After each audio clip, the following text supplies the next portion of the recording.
आप सभी को मेरा नमो बुद्धाय, जय भीम, जय भारत, जय संविधान। मैं एडवोकेट राजवीर सिंह बौद्ध और आज का मेरा टॉपिक है सोशलिज्म, समाजवाद। समाजवाद होता क्या है, सोशलिज्म होता क्या है, और जो हमारी प्रस्तावना है संविधान की, भारतीय संविधान की प्रस्तावना, इसकी बेसिक स्ट्रक्चर के अंदर मूलभूत जो ढांचा है संविधान का, उसके अंदर समाजवादी शब्द भी है। ये सुप्रीम कोर्ट ने क्लियर किया हुआ है। ये समाजवादी व्यवस्था होती क्या है, शायद आप में से कुछ लोग जानते होंगे। एक समाजवादी व्यवस्था होती है सोशलिज्म, एक कैपिटलिज्म होता है पूंजीवाद, और एक होता है मिश्रित व्यवस्था यह मिक्स्ड इकोनॉमी। जैसे इंडिया में अगर हम लोग कंपटीशन की तरह करते हैं तो इंडिया के अंदर अक्सर मिश्रित अर्थव्यवस्था का हम उदाहरण देते हैं कि भारत की जो इकोनॉमी है वो मिश्रित अर्थव्यवस्था वाली है। मिश्रित अर्थव्यवस्था का आधार बना करके जो मौजूदा सरकारें हैं वो ज्यादातर काम पूंजीवादी व्यवस्था के अंतर्गत कर रहे हैं, जहां पर एक व्यक्ति ही संपत्ति का मालिक होता है, जनता का या देश के अन्य लोगों का उसमें हित नहीं होता। जो समाजवादी व्यवस्था होती है, समाजवादी व्यवस्था यह कहती है कि जितने भी देश के अंदर संसाधन है, जल है, जंगल है, जमीन है, कंपनी है, फैक्ट्री, पैसा है, सोना है, चांदी, कुछ भी, एवरीथिंग जो देश की संपत्ति है, प्रॉपर्टी ऑफ द कंट्री, उन पर देश के प्रत्येक नागरिक का बराबर का अधिकार होगा। इक्वल राइट्स, बराबर का अधिकार होगा, चाहे वो व्यक्ति काला हो, गोरा हो, लंगड़ा हो, बहरा हो, अंधा हो, कैसा भी XYZ, वो देश के अंदर अगर भारत के अंदर पैदा हो गया तो उसका उस प्रॉपर्टी में हिस्सा पैदा हो गया, ऑटोमेटिकली राइट क्रिएट होगा। ये सोशलिज्म की व्यवस्था है देश के अंदर। आज जो देश के अंदर कुछ ही सिलेक्टेड लोग, फॉर एग्जाम्पल देख लो, संविधान में बाबा साहब अम्बेडकर 26 जनवरी 1950 को संविधान लागू हो गया था पूर्णतः। बाकी वो 26 नवंबर 1949 को जो है अडोप्ट कर लिया गया था। उसके 15 अनुच्छेद उस दिन लागू कर दिए गए थे। बाबा साहब इतने वर्षों के बाद में आज लगभग जो है 73-74 साल हो गए हैं, 73 ईयर्स कंप्लीट हो चुके हैं संविधान को लागू हुए पूर्ण तरीके से। लेकिन आज भी क्या है, समाजवादी व्यवस्था देश के अंदर उपस्थित नहीं हो पाई। कैसे?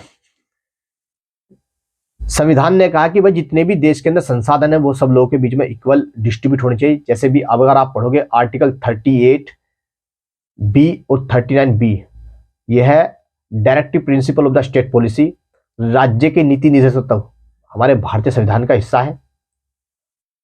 उसमें एक क्लियर मेंशन किया हुआ है कि भाई जितने भी संसाधन होंगे सब लोगों के बीच में बटेंगे वो। अब इसमें पहला संसाधन होता है लैंड, जमीन। देश के अंदर सारी भूमि,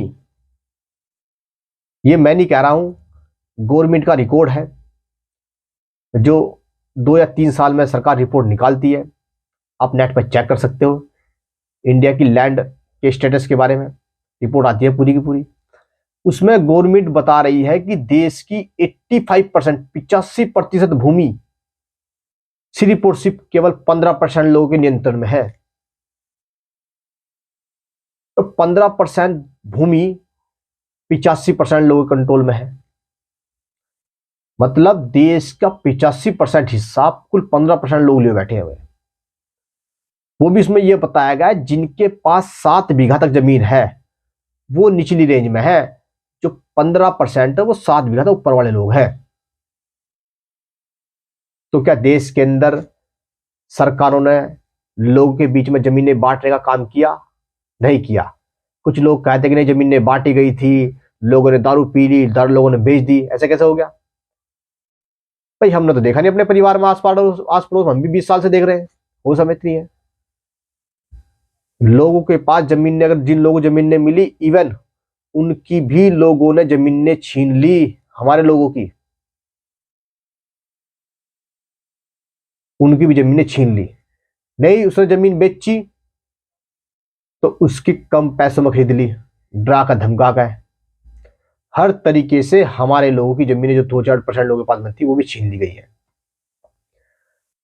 अब सरकार को अगर चाहती है देश के अंदर, सरकार के देश के अंदर समाजवादी व्यवस्था स्थापित हो, देश में सब लोग, देश के लोग खुशहाल हो, तो जितने भी अनुसूचित जाति, जनजाति और अति पिछड़ी जाति के लोग हैं, अति पिछड़ी जाति का मतलब है साके, सैनी, मौर्य, पाल, बघेल, बिंद, निषाद, राजभर, केवट, मल्ला, माछी, मछुआ, ये सब, राजभर भर, धीमर, ये सब अति पिछड़ी जाति के लोग हैं जिनके पास संसाधन नहीं है।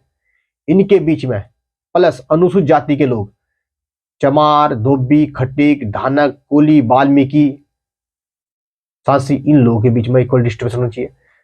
तो जो अति पिछड़ी जाति के लोग हैं और जो पिछड़ी SC/ST के लोग हैं, उनके बीच में भूमि का आवंटन होना चाहिए समान रूप से, क्योंकि इन जातियों के लोग सबसे ज्यादा ग्रामीण क्षेत्र में रहते हैं, इन द रूरल एरिया, और जो जहां पर सोर्स ऑफ इनकम, आय के साधन सिर्फ और सिर्फ है खेती बाड़ी करना और अपना पशुपालन करना,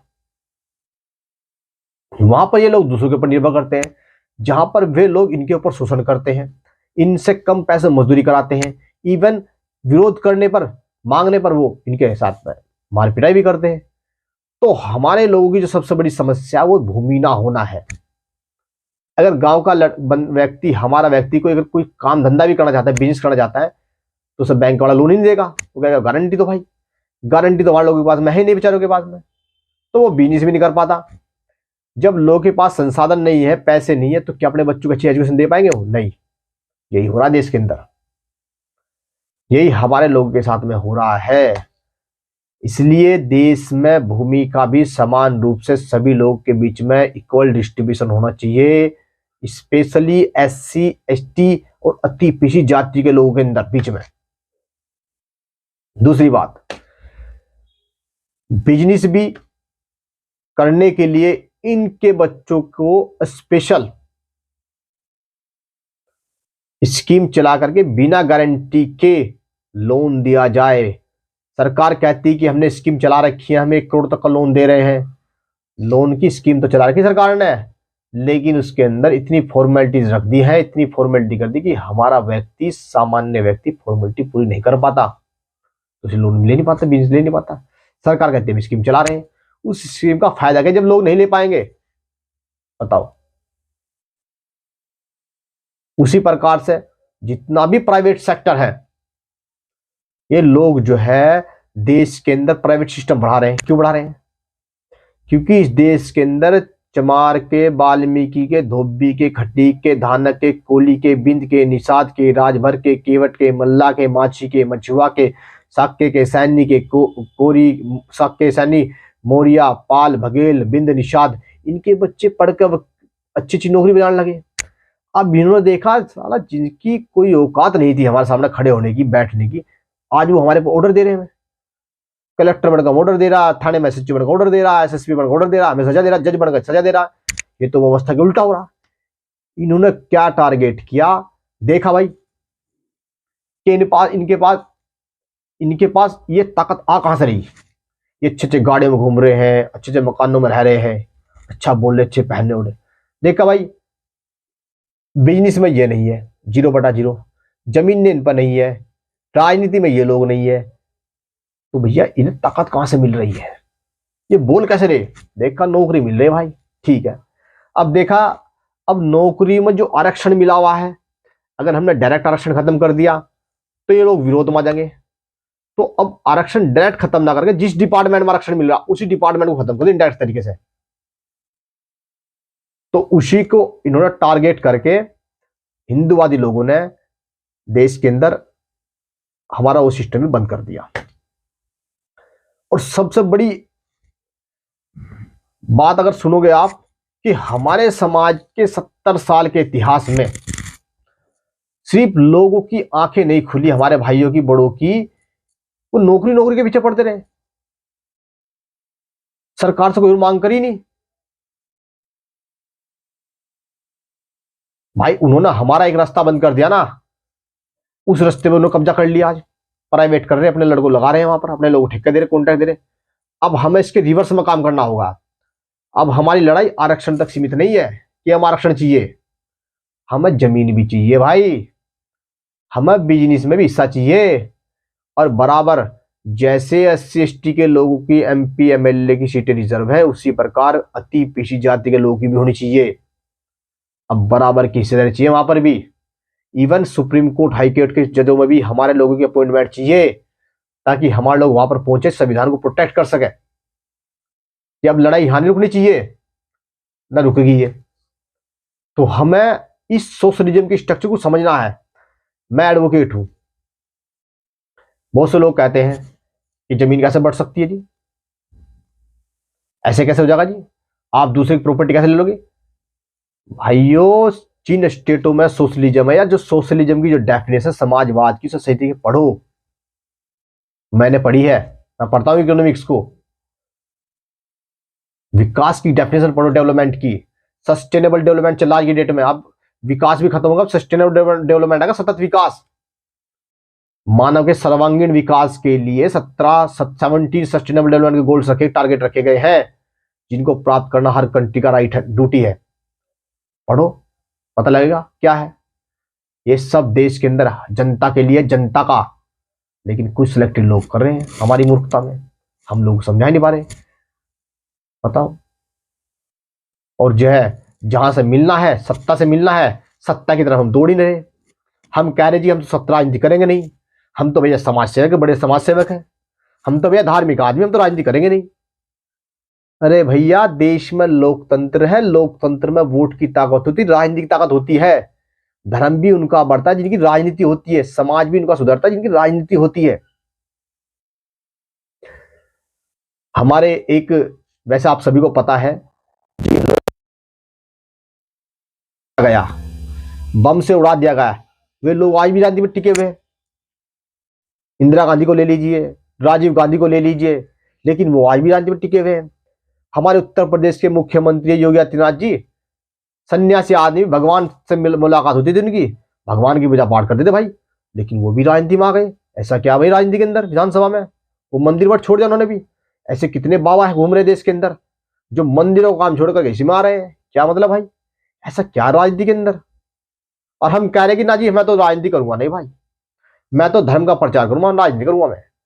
अरे भैया, धर्म हो चाहे राजनीति हो चाहे समाज सेवा हो, ये सिर्फ और सिर्फ मानव के जीवन को, गरीब मजदूरों के जीवन को अच्छा बेहतर बनाने के लिए काम किया जा रहा है, उसके मार्ग है, और कुछ नहीं है। लेकिन ऐसा नहीं हो रहा है। तो मेरा आप सभी से निवेदन है कि सही तरीके से समाजवाद की परिभाषा को समझो, और जो देश के संसाधन है वे बढ़ सकते हैं। India is the welfare state. भारतीय संविधान के अनुसार एक कल्याणकर राज्य है, in the interest of the peoples of the country. जनता के लोगों के हित में सरकार कोई सा भी कानून बना सकती है, इसका राइट, इसकी पावर भारतीय संविधान भारत की पार्लियामेंट को, विधानसभा को देती है कि जनता के हित में आप कुछ भी कर सकते हो, in the interest of the peoples. यही समाजवाद है, यही डेमोक्रेटिक सिस्टम है, यही कॉन्स्टिट्यूशनल स्टेट है, यही भीमराज है, यही बौद्ध राष्ट्र है, ये रामराज नहीं है। वहां ऐसा नहीं होता, वहां से एक आदमी डिक्टेटरशिप चलाता है, एक आदमी रूलिंग करता है, बाकी सब उसके गुलाम होते हैं। यहां कोई गुलाम नहीं है, अगर गुलाम है भी तो हम अपनी मूर्खता में गुलाम बने हुए हैं। भाइयों, इस टॉपिक के लिए मेरी ये इतना ही विषय मेरा ये इतना ही है। बाकी ये चैनल मैंने बनाया है, और इस चैनल से मैंने पैसे कमाने के पर्पज से चैनल नहीं बनाया है। ये मैंने इसलिए बनाया है कि मैं अपनी बात आप तक पहुंचा सकूं, सभी लोगों तक। इसलिए अगर मेरी बात सही लगे तो इस वीडियो को आगे शेयर, लाइक करना और सब्सक्राइब करना, ताकि हम अपने मूवमेंट को आगे बढ़ा सकें। और अंत में मैं यही कहूँगा कि हमारे देश के अंदर राष्ट्रीय पार्टी अपनी बहुजन समाज पार्टी है, उसको बढ़ाने के लिए काम करो। सिर्फ और सिर्फ हाथी का बटन दबाओ, क्योंकि हाथी का चुनाव चिन्ह तथागत भगवान बुद्ध से जुड़ा हुआ है, और बाद में बाबा साहब अम्बेडकर ने उसको हमें दिया, तो हम उसको इतना से छोड़ नहीं सकते। इन्हीं शब्दों के साथ मेरा आप सभी को नमो बुद्धाय, जय भीम, जय भारत, जय संविधान।